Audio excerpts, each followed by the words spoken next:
Hi, my name is Lisa Costa, and I'm Blake's mom. Hi, I'm Nicholas Costa. I'm Blake's dad. Okay, Blake was diagnosed with an ependymoma brain tumor May of 2016. It was just one of those things that you'd never expect. Blake had a lot of passions. He loved to be with family, loved to be with friends, he loved to run around and do a lot of things, but most of all, he loved to cook. Blake came from a big Portuguese and Italian family, which cooking is not something that they take lightly. You know, cooking is a source of pride, and his grandmother loved to cook, and actually his great-grandfather was an executive chef. I mean, if it was getting up at 5 o'clock in the morning and trying to turn the lights on when it was pitch dark out there in the kitchen, he would do it. He wanted to cook. He loved to cook for everybody. He loved baking most of all. Baking cakes, decorating donuts, you name it, cookies during Easter. He even made one of his grandmother's specialties, his Portuguese sweetbread. He just loved to do it. He had that passion. He loved to make pizzas. He made some really delicious pizza and just bake cookies and cakes. He loved to bake cakes and decorate it with frosting and sprinkles. And I think one of the biggest things for Blake was continue your passion. Do what you love to do. No matter what was going on, if he was at the hospital or not, he always wanted to cook. If he could find a way to cook, he would find a way to cook. And I think that's just one lesson that I always take with me is no matter what's going on, follow your dream, just keep going on, moving forward, no matter what's going on in your life. You can't always control things that happen in your life, but you can control what you can try to do in the future.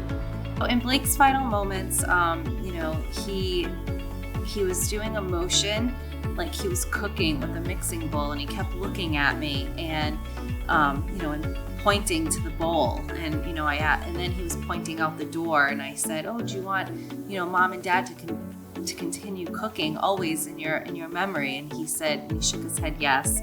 And then I said, "Do you want us to cook for other people and the doctors?" And he said yes. And that's just a memory I will never forget. And every time I cook now, dinner or I make breakfast, I know that he's right there by my side and with me. I mean, I can cook and Lisa can cook, but I think he was the master chef in that house.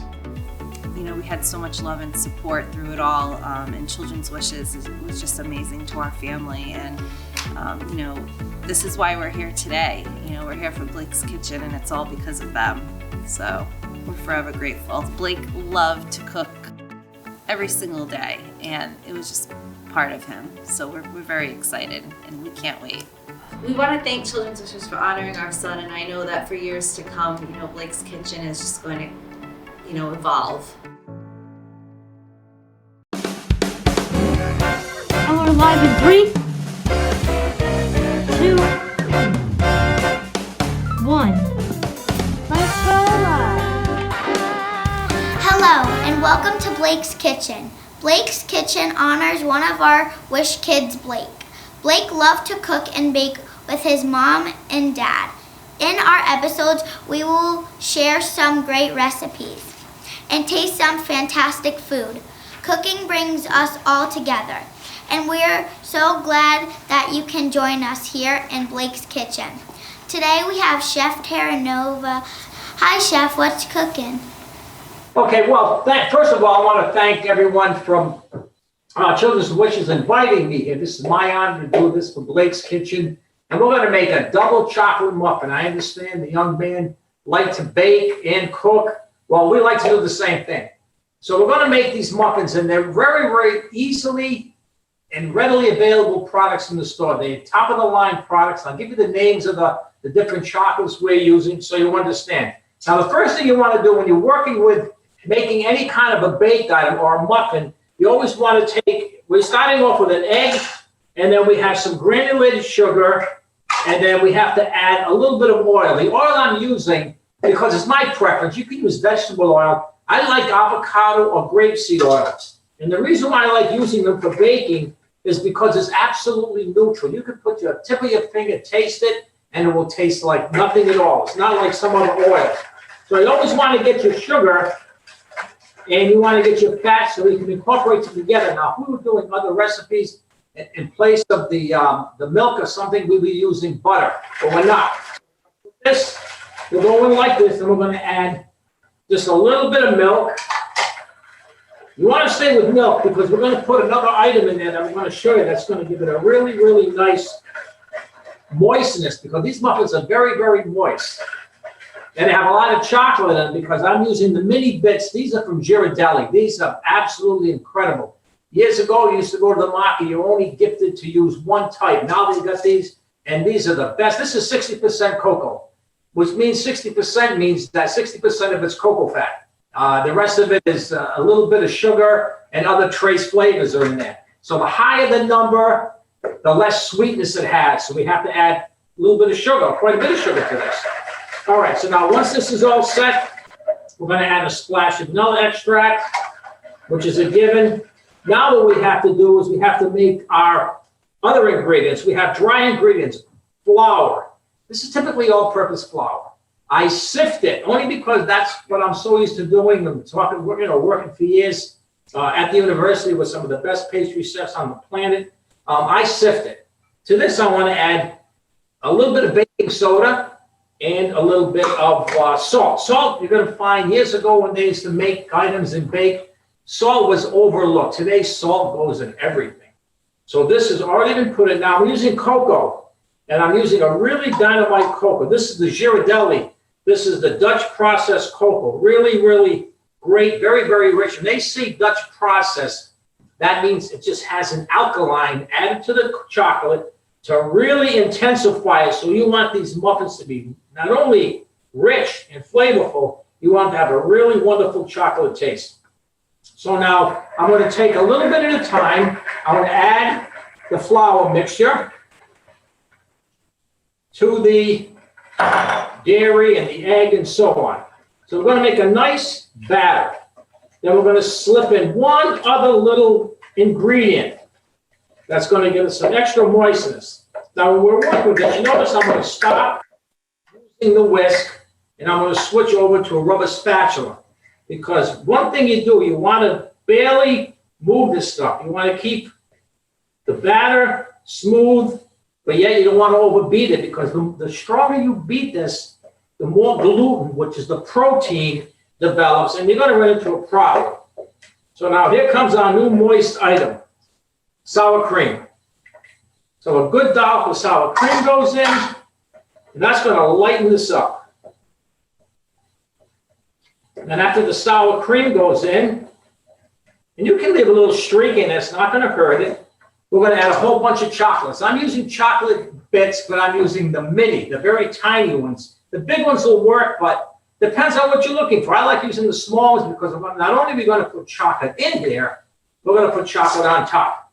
So in go the bits. And then we're just going to take, and if you notice, I'm folding. I'm not agitating this batter. You want to keep this batter nice and smooth. Okay, now once this is done, I've got a muffin pan here with a load of cups in here. And the whole trick to doing this is to make sure you fill them approximately 2/3 the way up. So once again, I'm taking the spoon, which is a little bit bigger than a tablespoon, and I'm going to put the batter in. That's all you do is you fill each one. There's 12 muffins here, so this will make at least 12 to probably 15, depending upon the cups. Now you can change the pan, and you can go to a much larger pan. So it's up to the individual or individuals on how you want to make these. So once we get all of these filled, I'm going to take this, and this is going into an oven approximately 375 degrees. And it will take only about 18 minutes or so to do these. So I already have some baked. I had to bake them a little bit ahead of time. And yes, I've already tried them. I have to sacrifice myself to make sure everything is fine, and we have to eat these. So now once we get down to this level, I'm just going to take the rubber spatula, and I want to just clean it down to make sure you get every bit out. And I should be able to fill the last 3 tins because I want to show you or close to it. Whoops, I don't charge for that one. That's what we call a gap. Okay, so now we're going to take this. We're going to pick this one up. We're going to squish it into this one. And that's what we do. Now, what's next? Once we get this done, We have some more chocolate bits. Depends on how much chocolate. You can go to white. If you want to flip and go to white chocolate, you can. But you want to put at least a good teaspoon on each pile of these. And this is chocolate that is designed not to melt in the oven. It will get soft. It will be flavorful. But these bits are designed so they do not melt. They go in whole and they'll come out of the oven whole. I'll just go over to the oven. I've got my oven already preset. 350 degrees for about 18 minutes. And guess what I have? I get to bite one. Actually, this is probably my third one today.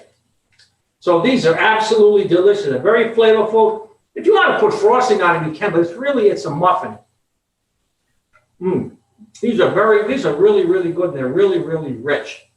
And they have a nice composite to them. The sour cream gives it a really nice flavor. And the chocolate, if you notice, the chocolate bits on top, they're never melted. They get soft, but they firm up again because that's the way they're processed. They're designed specifically for this. If you took a fresh chunk of chocolate, put the chocolate on top, in a 375-degree oven, you're going to melt it and it's going to run, so it's not a big deal. How are they? Wow, these look delicious. Where can people get these ingredients? You can get them at Shaw's, Dave's, Stop and Shop. Market Basket has them. They're sold in the aisle with all of the flour. Just across the aisle, they have bread. The other side, they have sugar flour, and they have all types of cake mixes. You're going to find all of these items there. And it's called Ghirardelli. And the only reason why I'm mentioning that is because it's a top quality chocolate and it's not outrageous. It's really, really good. And so is it the cocoa. They make a wonderful, wonderful cocoa. Nothing wrong with the other brands that are out there, but I particularly like this one. I've seen them used in processes before, so it's like anything else. And now that, 15 years, 20 years ago, you couldn't get them for the average retail person. Now they're out there. Today's recipe can be found on Facebook, and soon you can find all Blake's kitchen recipes on our website. Thank you, Chef. Honey, I'm looking forward to coming. I'm looking forward to doing it. I want to thank everyone at Children's Wishes and for letting me do Blake's Kitchen. It was my honor, and I hope to do another one again when you do another series. I had a great time. Tune in next month for another